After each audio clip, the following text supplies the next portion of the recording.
In our time in Korea, we learned a lot of things, and with that, we learned a lot of things that we should not be doing. Korea is probably one of the most interesting, if not the most interesting place we have ever been. And it is our 30th country, so we're pretty well traveled. I would say the first thing that you should not do is drink the tap water. Everybody tells you not to drink it. The locals, the people at the hotels, when we ask them questions, they're all said, do not drink the tap water. Appalled that we even asked. They were like, no, why would you even ask? Gross. They thought it was gross. But it is so interesting because right before we traveled to Korea, we looked it up on our phones and they said that over the past 10 years, the government has done a lot of work to repair and replace the pipes for the drinking water in the sinks. And everything that we read said that the water's completely fine, but I guess it does make sense. If your water hasn't been the cleanest to drink for a long time, you would just naturally not want to drink that water. So we think that the water is safe to drink. We've been brushing our teeth with the sink water every single day, but the local people will probably tell you do not drink it. But if we're being honest, I drank it a few times. I did boil it first because they always have water boilers in your room. I drank it quite a number of times and we never got sick. And this kind of leads into our next point of don't expect things to be what you think that they are in Korea.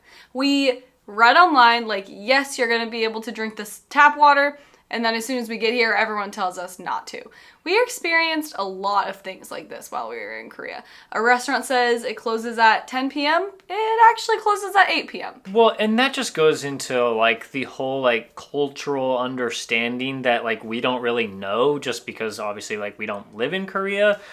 We just traveled here for a few weeks. There was one time where we were trying to order room service after a long day and it was around 11 p.m. and we were perfect. It does say that we can get room service until midnight. And so we decided to call and we're hey, these are the two things that we want. And they're oh, we don't actually have room service right now. We closed at 10 o'clock. It's just weird because the booklet in our room said that it was open till midnight. I know that this sounds you're that's stupid. Why would you be mad about that? That's the smallest thing ever. And yes, you would be right. But it happened to us probably 3 to 4 times every single day. We thought that something was a certain way and then it turns out it is completely different. Everyone knows what's happening, but you don't know what's happening. Another example was just the other day we were on a flight and you wait 10 to 15 minutes to put your seat back. I had gone to the bathroom and then I was tired, so I came back to our row and I put my seat back and I fell asleep, and then instantly a flight attendant just put my seat up, and I still don't know why. I just feel everything is a little bit confusing because the person next to me didn't wear his seatbelt the entire flight. For takeoff, landing, didn't wear his seatbelt.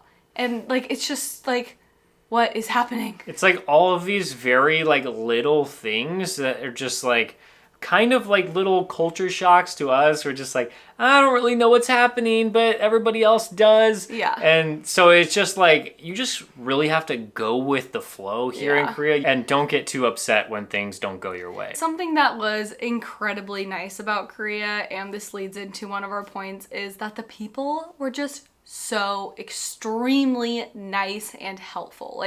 Every person that we talked to here was one of the nicest people that we've ever met. People helped us when we looked like we were struggling, and that's just in their culture to just go above and beyond for anyone who needs help, who they're serving, which means that when you're in restaurants, we didn't have to tip because they're just expected to give the best service that they can, and they're just so nice. They really are. Thank you. If you're watching this and you're from Korea, thank you for just being so kind. Even the people that didn't really speak any English, and we don't really know Korean at all, and so even the people that didn't speak our language, they were still trying to help us out. When we were trying to maybe order something in a restaurant, they were still trying to figure out exactly what we wanted. Yeah. And so yes, They were so nice. one thing is do not tip in restaurants because even they might feel like offended, like, you don't need to tip me. Why are you trying to give me extra money? And also another thing to not do is do not expect that everybody's going to know English. Of course, that's definitely not a bad thing. You're going into their country. We should have known Korean. Like, it's our fault. Yeah, so it's just like, you just can't expect that they're going to know your language. So at least try to learn a few phrases at least. Another thing to not do not use Google Maps. Google Maps doesn't work in Korea. For whatever reason, I don't know why, I haven't done a lot of research into it, but the driving directions and the walking directions are just unavailable. And so that was really hard when we just landed in the country. We took one train and one bus to get there. And luckily, if the public transportation on Google Maps kind of works well. And so I just expected Google Maps to be working all the time, but every single time that we tried to go somewhere, I'm like, why is it not giving me directions? And one time, we love this chicken chain here called BHC. We saw that there was one right next to our hotel, so we walked like half a mile to get there because it said on Google Maps that there was one there, and there was not one there. There was not one in sight. There wasn't one close. Well, this is also the same way with Apple Maps. Apple Maps also does not work. They do have this app called Kakao Map. I hope I'm pronouncing that correctly. It's the same company that does most of the taxi services here in Korea, and they have their own mapping system. I tried it out a little bit, but that was just only a few days ago. That was definitely challenging trying to get places. But we figured out that you should just take taxis because I don't know how this works. Everything in Korea is like moderately expensive. Like, it's definitely not a cheap place. I would say it's pretty comparable to the United States with like food prices and everything. But somehow there's like a loophole where taxis are incredibly cheap. Yeah. So you don't really need to worry about Google Maps. You should just take taxis everywhere. You just need to find out like your location and then punch that in to the taxi service, or just like get one on the streets. Yeah. Like there's a lot of them there. It took a little bit of adjusting for us to like figure out exactly how the taxi system worked, but once we did, we're like, all right, we're taking taxis like a lot of different places because it's just so affordable. And like another thing to not do not take the buses. The buses were so confusing to figure out, especially the very first day we got into Korea. It was a whole mess, and so I won't get into that too much. That is interesting because they won't give you change. A lot of buses don't have the ability to give change, and so you need either the exact amount of cash or you need to get one of the transit cards here. We tried to scan our credit card to like pay for the bus, didn't work. The trains were pretty easy though, I will say. We took a bullet train from Seoul to Busan, and that was relatively easy and fun. Really, it was fun. If you watch our Korean videos, you will know that we went to Seoul, Busan, and Jeju Island. Jeju Island is incredible. So this point is, don't just go to the big cities.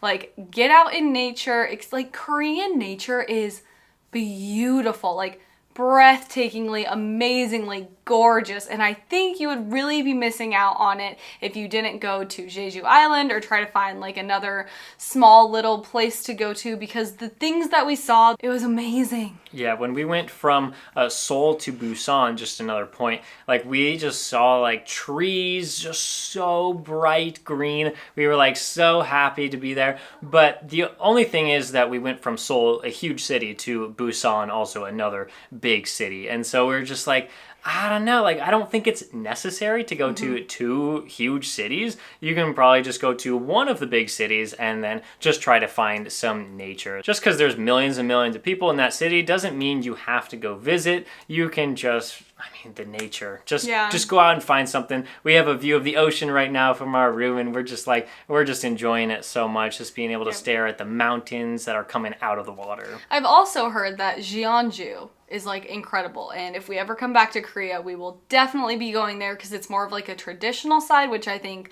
would be super cool instead of just going to the big cities to get more immersed in the Korean culture. A lot of these things are just because like we've had so much culture shock here, but if you live in Korea, I'm sure these are all very normal things to you, and you're like, yeah, that makes sense. And I'm sure if we stayed here for, a while longer, then these things would make sense to us too. If you have been watching our Korean videos, videos. We just appreciate you guys so much, and we just love every single one of you, truly, from the bottom of our hearts. Like, we would not be here without you. We would not be doing this without you. We just appreciate and love you guys to the ends of the earth. So thank you, thank you, thank you, and we hope that you will continue watching our videos as we travel all around the world